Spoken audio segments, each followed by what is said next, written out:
os ouvintes do programa Espírita Caminho da Luz. Boa noite, Jurandir Cirino, meu companheiro. Boa noite, Genivaldo Silva. Boa noite, nosso técnico da TV. Eu é o administrador técnico, né? Ele é o gerente, né? Técnico, Edivaldo de Carvalho, um grande parceiro.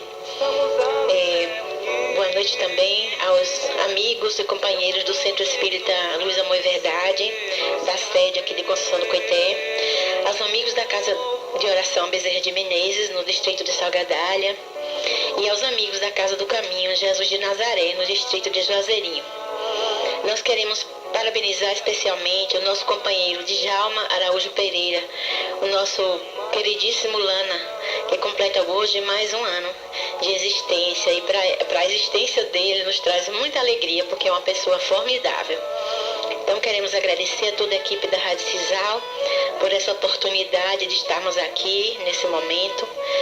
Nós afirmamos que estamos dispostos aqui a responder as perguntas enviadas através do e-mail estelave.coité@hotmail.com e através da página no Facebook do Centro Espírita Luz, Amor e Verdade. E também pessoas que nos fazem perguntas pessoalmente. Daqui a pouco nós iremos respondê-las. Nós temos, o tema central de hoje será retirado do Evangelho segundo o Espiritismo, do capítulo 4, é uma sequência. Ninguém pode ver o reino de Deus se não nascer de novo. O subtema os laços de família são fortalecidos pela reencarnação e rompidos pela unicidade da existência. Pontos 22 e 23. Então vamos refletir. Quanto ao futuro, segundo os dogmas fundamentais que decorrem do princípio anti-reencarnacionista, ou seja, daquelas pessoas que não acreditam na reencarnação, a sorte das almas está irrevogavelmente fixada após uma única existência. Então acabou sua existência, a sorte está lançada, não tem mais nenhuma oportunidade. Essa fixação definitiva da sorte implica a negação de todo progresso, pois se há algum progresso, não pode haver fixação definitiva da sorte. É um contrassenso, né? Segundo tenham elas bem ou mal vivido, vão imediatamente para a morada dos bem-aventurados ou para o inferno eterno. É assim que pensam as pessoas que não acreditam na reencarnação. Ficam assim, imediatamente separados para sempre, sem esperanças de jamais se reunirem, de tal maneira que pais, mães e filhos, maridos e esposas, irmãos e amigos não têm nunca certeza de se reverem. É a mais absoluta ruptura dos laços de família. Olha só que coisa dolorosa, não é, gente? Com a reencarnação, que é o que o Espiritismo prega e acredita, é o progresso que ele é consequente. Todos os que se amam se encontram na terra e no espaço e juntos gravitam para Deus. Se há os que fracassam no caminho, retardam o seu adiantamento e a sua felicidade. Mas, nem por isso, as esperanças estão perdidas.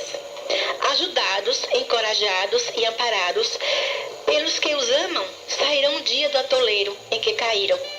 Com a reencarnação, enfim, a perpétua solidariedade entre os encarnados e os desencarnados, do que resulta o estreitamento dos laços de afeição. Deus, soberanamente justo e bom, jamais ia permitir que nós nos perdêssemos das pessoas que amamos em decorrência do episódio da morte física. Em resumo, 4 alternativas se apresentam ao homem para o futuro de além-túmulo. Primeiro, o nada, segundo a doutrina materialista, ou seja, morreu, acabou. Segundo, a absorção no todo universal, segundo a doutrina panteísta, ou seja, existe uma energia que dá vida a todos os seres, mas quando esse ser desencarna ou morre, na linguagem popular, essa energia volta para o universo e se torna uma só. Não existe uma individualidade. A terceira alternativa é a conservação da individualidade, mas com fixação definitiva da sorte. segundo a doutrina da igreja. Então, existe a absorção, a conservação da individualidade, você continua sendo você mesmo, mas existe também uma fixação definitiva da sorte, enquanto a doutrina da igreja. O que quer dizer isso? O que foi pregado até hoje, não estamos criticando, nós estamos colocando aqui o posicionamento da doutrina espírita que a gente estuda. Ou você vai para o céu, ou você vai para o inferno, ou passa pelo purgatório e pelo limbo, que é o lugar onde as pessoas que não foram batizadas vão ficar. Imagina se Deus, misericordioso, justo e bom, ia permitir que nós ficássemos nessa condição.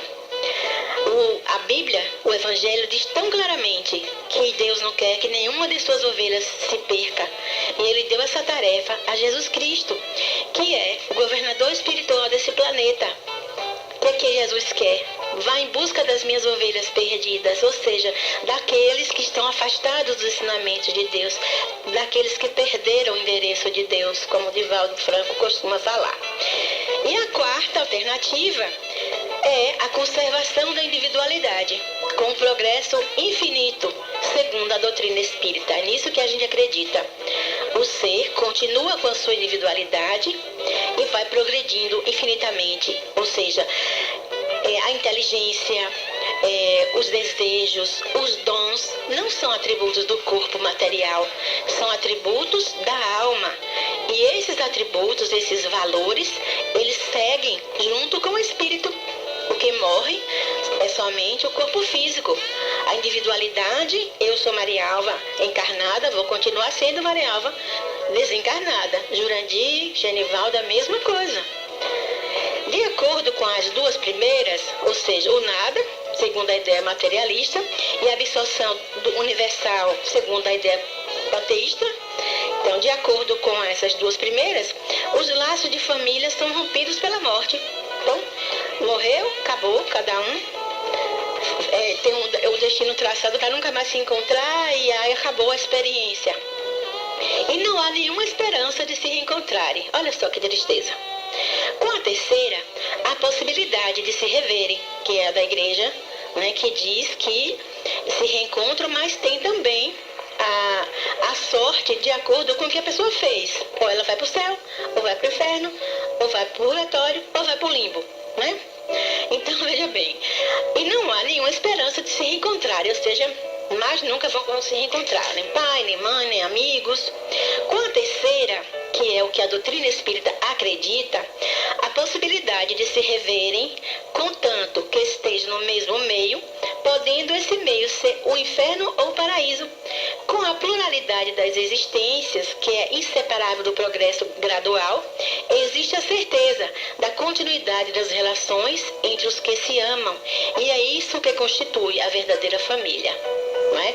Então, a verdadeira família são os laços de amor que a gente forma com as pessoas que a gente tem afinidades espirituais. Muitas vezes são pessoas até que não fazem parte da nossa família consanguínea. São identificações que a gente tem por amigos, por pessoas, um colega de trabalho, né? Então, essas relações, esses laços afetivos, eles continuam. E uma vez passada para o mundo espiritual, o espírito, uma vez passado, um vai ajudar o outro, sempre. Sempre vai ser ajudado. Quando um cai, o outro fica ali, tentando ajudar.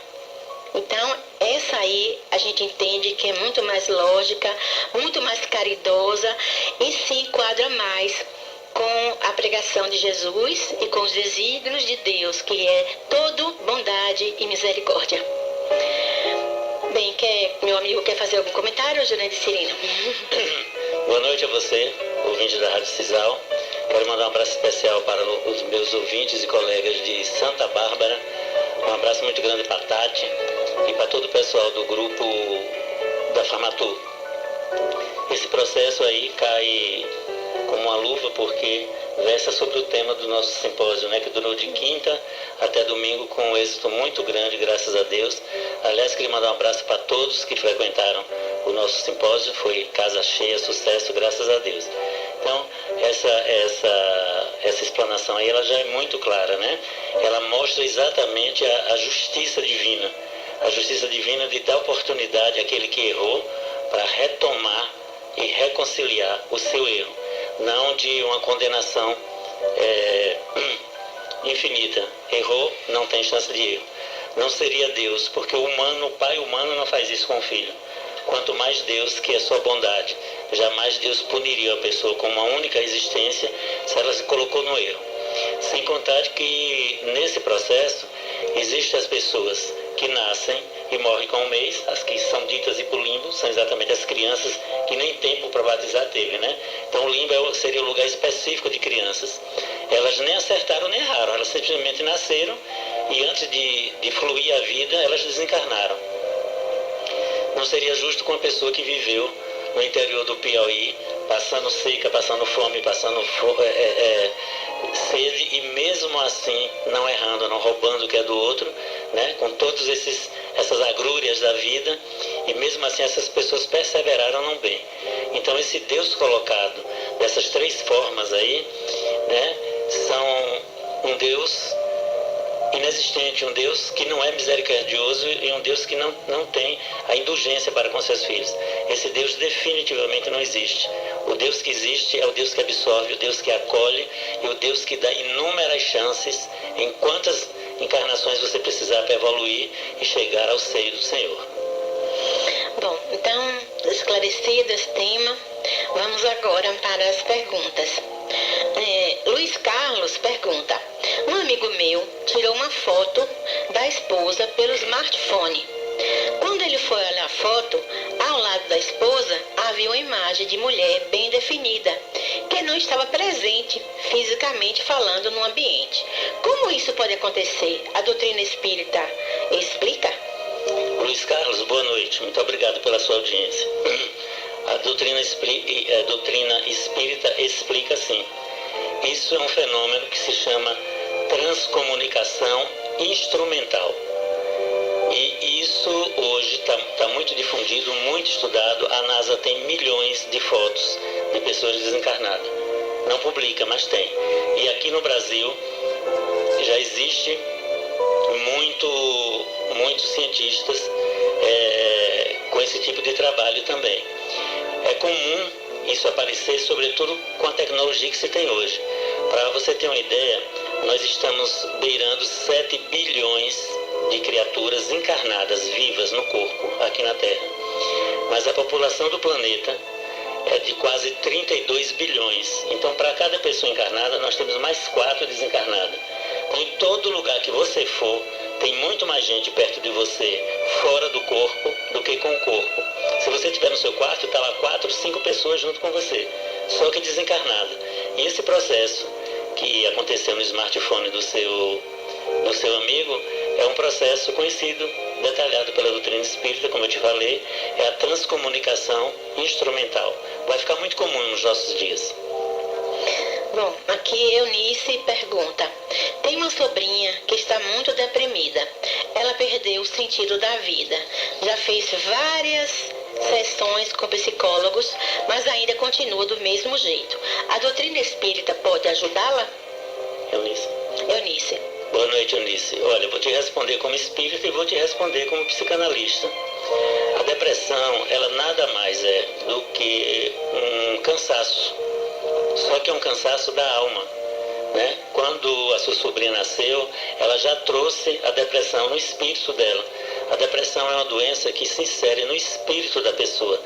Por várias encarnações que ela teve, por muitos traumas que ela não superou, então a vida já perde o sentido. Se você observar, a sua sobrinha não encontra alegria nas coisas que as outras pessoas encontram. Então vem o reflexo para o corpo, mas a doença é da alma. Primeiro, você tem que tratar a sua sobrinha levando-a no psiquiatra, porque o corpo dela vai precisar de medicação. Ela vai precisar tomar medicação para poder se tornar bem, para poder ter ânimo, porque ela deve estar altamente desanimada, né? O corpo dela não reage às vontades, ela tem uma tristeza profunda e ela tem um desânimo profundo. Então, o primeiro passo é procurar medicação adequada, com médico especialista no caso, depois ela fazer sessões para poder reaprender a lidar com a vida olhar para a vida de forma diferente e, sobretudo, ela precisa encontrar alguma coisa que lhe dê encantamento, porque foi isso que ela perdeu. Ela perdeu o encanto pelas coisas, ela perdeu o encanto pela alegria, e ela perdeu o encanto, sobretudo, pela vida. É cansaço de viver, depressão. Ela precisa voltar a se apaixonar por alguma coisa, por um bicho, por uma planta, por uma pessoa, por um ideal, seja o que for, mas ela precisa arranjar um amante. Quando a gente fala amante de forma psicológica, né? É procurar alguma coisa que lhe abra um sonho para você correr atrás. É esse o caminho. E a doutrina espírita pode te ajudar, porque inclusive às segundas-feiras, a partir das 9h15, nós fazemos tratamento. 19 e 15, nós fazemos tratamentos gratuitos para pessoas que se encontram depressivas.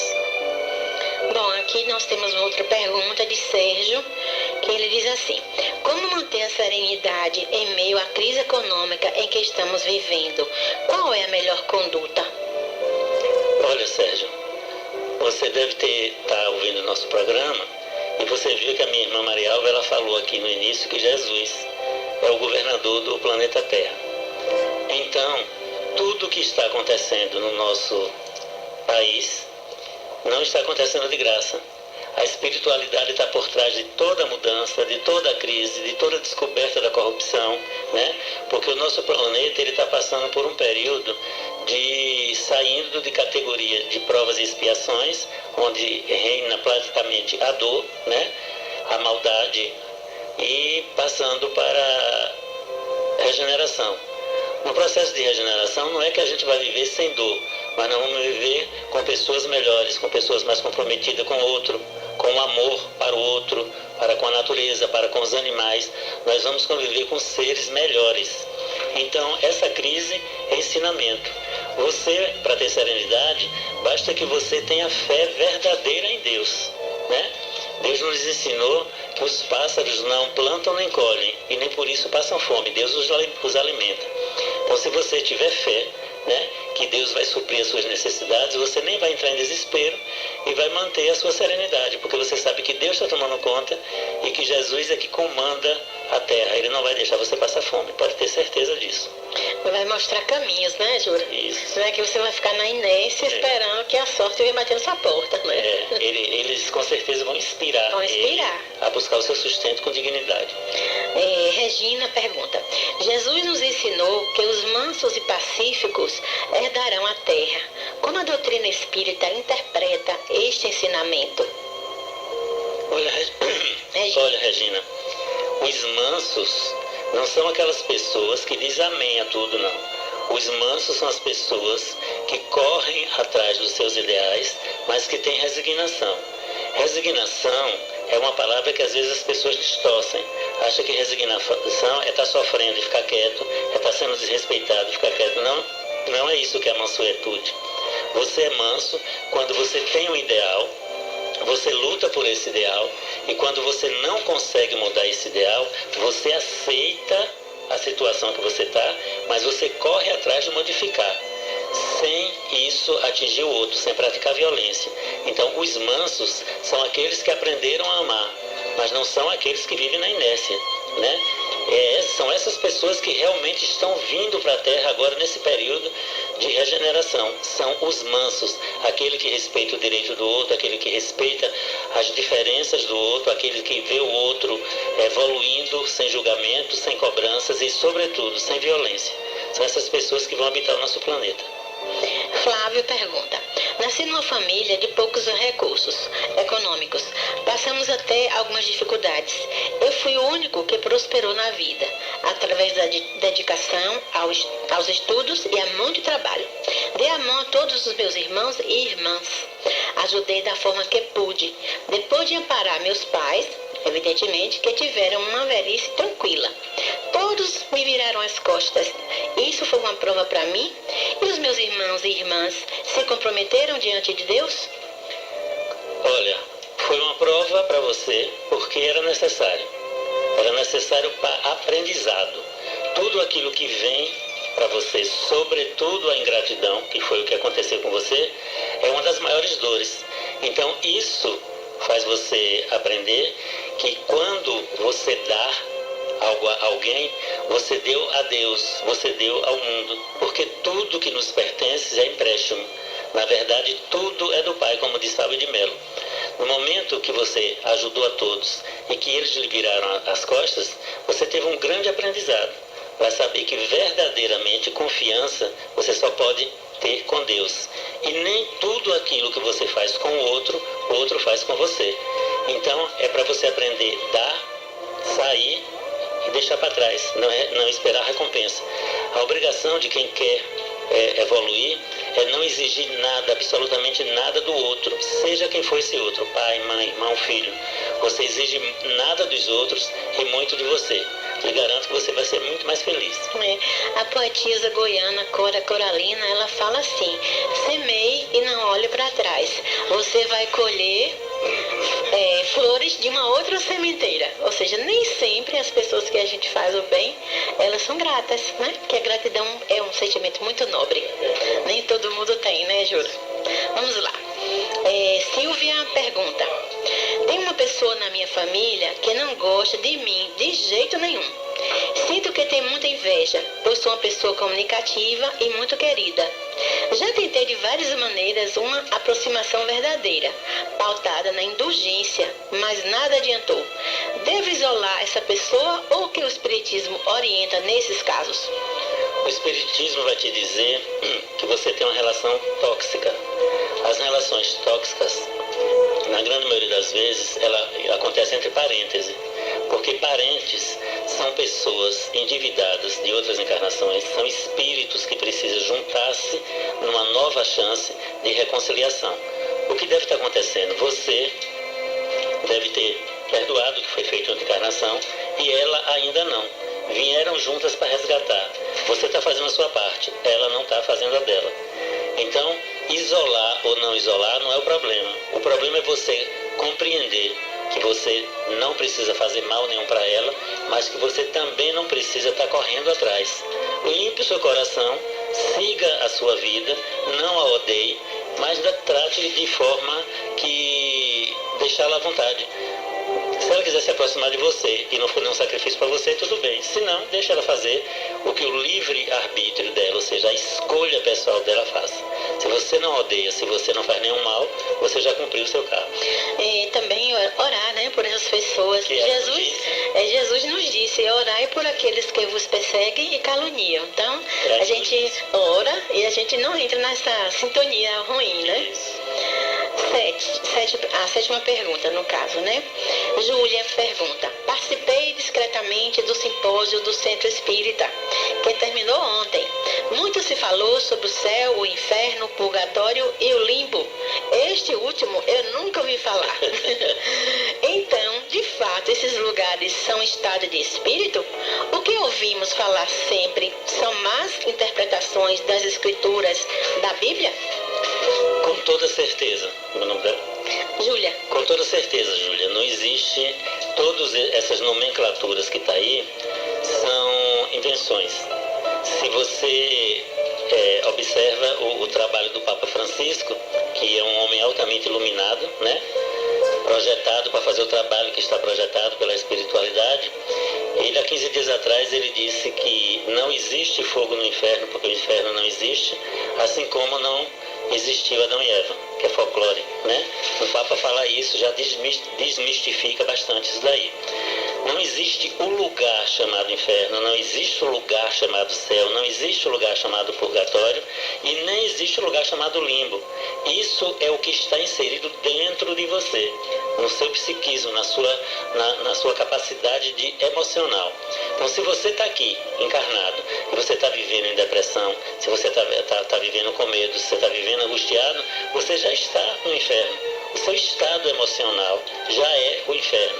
Então, quando se fala que inferno ou céu é aquele lugar de sofrimento, não. É um estado de sofrimento que o espírito está passando, né? Se você está feliz, se você está sabendo conduzir a sua vida, você está vivendo no céu com todas as dificuldades que a gente passa. Até aqui na Terra. Aqui na Terra mesmo, porque aqui na Terra todo mundo tem suas dificuldades. Isso, né? Jesus nos disse que na Terra tereis aflições, então você não passa aqui sem isso. Agora, se você administra isso bem, se você tem alegria, se você você consegue saber que você está resgatando as coisas aqui, então você sofre, mas é um sofrimento menor.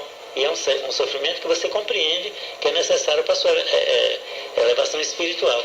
Então, tudo isso que você ouviu lá, e foi muito bem explicado pelos nossos palestrantes, é exatamente que todas essas nomenclaturas não passam de lendas. É o que você sente dentro do seu coração, no seu psiquismo, né, nas suas emoções, que te traz para esse estado de sofrimento ou de alegria. Mesmo quando você está aqui, ou depois que você parte daqui para o mundo espiritual. Mesmo processo. Então, a gente sabe que a Bíblia está recheada de metáforas, né? Isso. Que foi uma maneira que Jesus, principalmente, encontrou para facilitar o entendimento. Né? Mas agora a gente tem a terceira revelação, que é a doutrina espírita, que nós acreditamos. Né? Rita de Cássia pergunta: nasci e cresci numa família devota de Nossa Senhora da Conceição. Aprendi a amá-la com meus avós e pais. Muitas religiões dão pouca importância para ela. E o Espiritismo, o que diz? Rita de Cássia. Boa noite, Rita. Olha só. Maria foi escolhida por Deus para ser a mãe do Cristo. Então não seria um espírito qualquer, né? Ela é um espírito altamente evoluído. Ela trabalha ainda hoje, né? E muito no mundo espiritual. Ela coordena equipes de socorristas, né, para atendimento a nós, daqui da Terra sobretudo, mas ela é subordinada ao trabalho de Jesus Cristo. O que acontece com algumas religiões é que elas transformaram a religião do cristianismo para um marianismo. Então elas dão importância sobre a Maria muito mais do que a Jesus. Então o espírito crístico que passou pela Terra e que comanda a Terra é Jesus Cristo. Ele é o único espírito crístico. Os outros têm uma hierarquia menor. A distância em evolução e em pureza do espírito de Maria para o espírito de Jesus é enorme. O Espírito de Jesus foi o Espírito mais iluminado que passou pelo planeta. Jamais vai passar um Espírito igual de Jesus. O que acontece é que para ela ter sido escolhida a mãe nesse Cristo, ela também é um Espírito iluminado, mas não se compara ao Espírito de Jesus Cristo. Hierarquicamente ela é subordinada a Jesus Cristo. Então, esse endeusamento que as pessoas fazem, eu compreendo porque se colocou o processo de mãe, como exemplo de mãe. Mas se você observar, não se faz isso com o pai de Jesus. José. Com José. Então, ele é muito injustiçado em relação a isso. Você observa que ele, numa época de 2000 anos atrás, ele casou com uma mulher grávida, que ele não tinha tocado sexualmente nela, ele aceitou, confiando em Deus. Ele fugiu com ela e ele fez o parto sozinho, né? Quando Herodes vem com o facão para matar Jesus, é ele quem foge para o Egito, tomando conta da mulher, do filho, até passar por aquilo. Então, um grande herói que cuidou como pai e que, se você observar, você só vê méritos para a mãe. Então é preciso que se resgate também o mérito do pai. Agora, como é que o Espiritismo vê Maria como um espírito iluminado, tal qual o pai de Jesus também é um espírito iluminado, mas a quilômetros de distância em perfeição do Cristo. Realmente, para ser a mãe do Cristo aqui na Terra não poderia ser qualquer pessoa, né, Júlia? Ela foi preparada para essa missão porque ela tinha méritos para isso. Então, de uma certa forma, acredito que todas as religiões devem respeito e gratidão a Maria, não é? Com certeza. Pela sua história. Então, sim, nós chegamos ao final do nosso programa.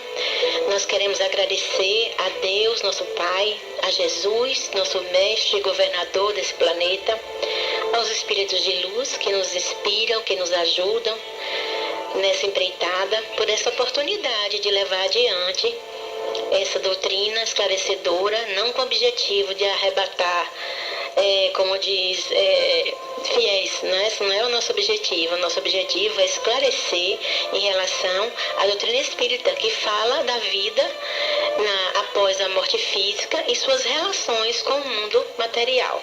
Então, se você está feliz na sua igreja, se você é evangélico, se você é católico, se você é da Umbanda, do Candomblé, que são as regiões de matriz africana, e você é uma pessoa boa, uma pessoa que pratica o amor e caridade, fique lá, não precisa sair. Basta pregar o amor, não só pregar, mas também exercer, né? Que Jesus ensinou. Então, muito obrigada, boa noite a todos, muita paz. Fiel bom é fiel feliz, né? Seja feliz, distribua amor e fique na paz. Boa noite para você, muita luz na sua vida e até segunda-feira, nesse mesmo horário, se Deus nos permitir. Temos quinta-feira, né? Com Bruno. Às 19h30.